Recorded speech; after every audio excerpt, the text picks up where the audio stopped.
How when them did that? When we live good in this island of Jamaica, yeah. Them come with them arms house and come set up on one end and put family against family. But here it is.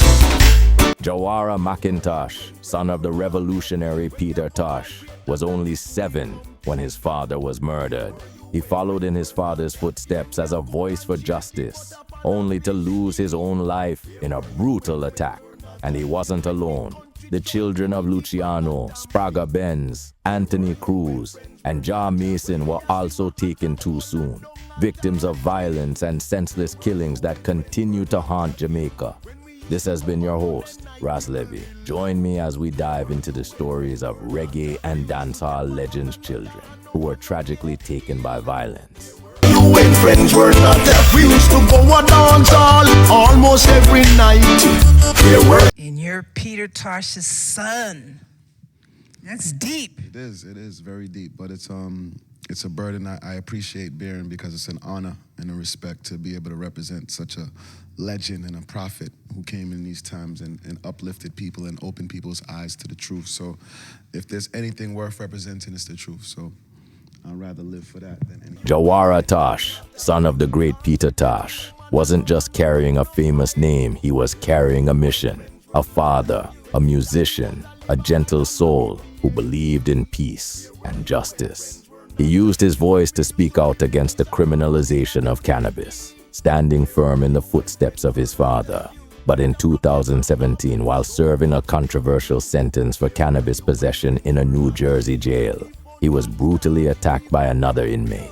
The beating left him in a coma for over a year before he passed away in 2020. Some say it was just prison violence, but those who knew him believe it was more, that the system silenced a voice that was too bold, too righteous, too much like Peter Tosh. Jawara didn't die because of a fight. He died because the world still punishes those who dare to speak truth.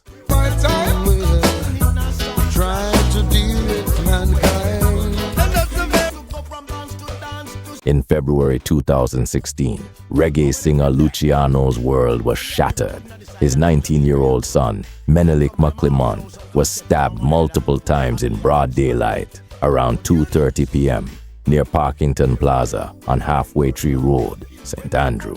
According to police reports from the Constabulary Communication Network, it wasn't just one attacker. Menelik was ambushed by more than one assailant. He was rushed to the hospital, fighting for his life, but by Sunday, he was gone. Menelik wasn't just another youth on the street. He was the son of Jawara McIntosh, better known to the world as Luciano, the messenger, whose songs like Sweep Over My Soul, It's Me Again, Jah, and Lord Give Me Strength uplift hearts around the globe. But even a man of such deep spiritual power could not stop the violence that took his son. For Luciano, the loss wasn't just personal. It was a cry for the nation to wake up. Another bright young life lost, another father burying his child, and a reminder that in Jamaica, too many souls are swept away before they get the chance to shine. On the night of August 23, 2008, tragedy struck Jamaican dancehall artist Spragga Benz. His 17-year-old son, Carlton Grant Jr, was fatally shot by police in downtown Kingston. According to reports, Carly and a friend were simply leaving a video game rental store around 11:50 p.m. when they were approached by police officers. Witnesses say Carly complied fully. He raised his hands, told the officers who he was, the son of Spragga Benz, and made no sudden moves. But what happened next was chilling. One officer reportedly whispered to another, and moments later, Carly was shot at point-blank range in the face. As he collapsed, another shot rang out. He was hit again, lying helpless on the ground. The police claimed Carly was armed and had fired at them, forcing them to return fire. But eyewitnesses and Carly's family strongly disputed that. They said he was unarmed, that he never posed a threat, just a teenager, respectful, obedient, and doing nothing wrong. Carly wasn't just anybody. He was a student at Camperdown High School, having just passed his exams and preparing for sixth form. He was also known for his role as young Wayne in the Jamaican cult film Shutters. His future was bright until it was stolen. In 2011, 3 years after the killing, the 2 officers charged with Carly's murder were acquitted.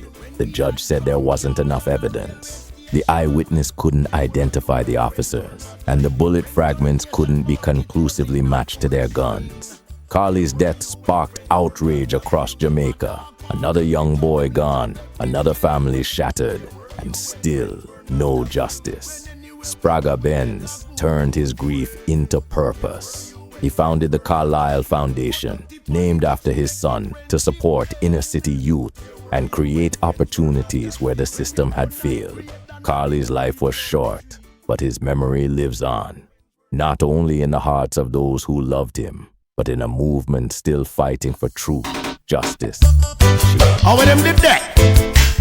On April 28, 2025, tragedy struck the reggae community. Jabari Johnson, popularly known as Baba Skeng, the 25-year-old son of Jah Mason, was fatally shot during a live TikTok broadcast near Queenie's Snack Shop on Red Hills Road in St. Andrew, Jamaica. As he was interacting with his followers, a masked individual approached from behind and shot Jabari in the back of the head. The assailant then fired several more shots before fleeing the scene. The entire shocking incident was broadcast live, leaving viewers in disbelief. The police are still investigating, but no arrests have been made, and the motive remains unclear. Jah Mason, deeply affected by the loss, has kept a low profile, focusing on his family's grief. Jabari's cousin, reggae fusion singer Daviana, expressed her devastation, remembering their close bond and highlighting the senselessness of the crime. This brutal killing adds to the troubling pattern of violence surrounding social media influences in Jamaica. The reggae world is mourning the loss of a young man with a promising future as they await justice for Jabari Johnson. This is Ras Levy. Thank you for joining me on this episode. If you enjoyed this story, don't forget to give it a like, share, and subscribe to Reggae Vault. Until next time, much love and respect. Christmas Day, where were you when friends were not a few? When we dress up, pick a muggle, show up on display. Where were you when friends were not a few? When put a bus, them 7 pound, we go a Christmas market. Where were you when friends were not a few? When the toy vendors, them used to make a profit. Where were you when friends were not a few? When Buster, Juke and Coxon in a sound clash. Where were you when friends were not a few? We used to go from dance to see a song get mashed. Where were you when friends were not a few? We used to sell old lion, copper, buckle and lead. Where were you when friends were not a few? When everyone could a juggle, we eat a little bread. Where were you when friends were not a few? When little children used to meet and play a race course. Where were you when friends were not a few? When we link up a hook yard and out a gun boat. Where were you when friends were not a few? When the national media was the radio fusion. Where were you when friends were not a few? When we little radio was with television. Where were you when friends were not a few? When we the bus was with national transportation. Where were you when friends were not a few? When we had tram cars on a railway station.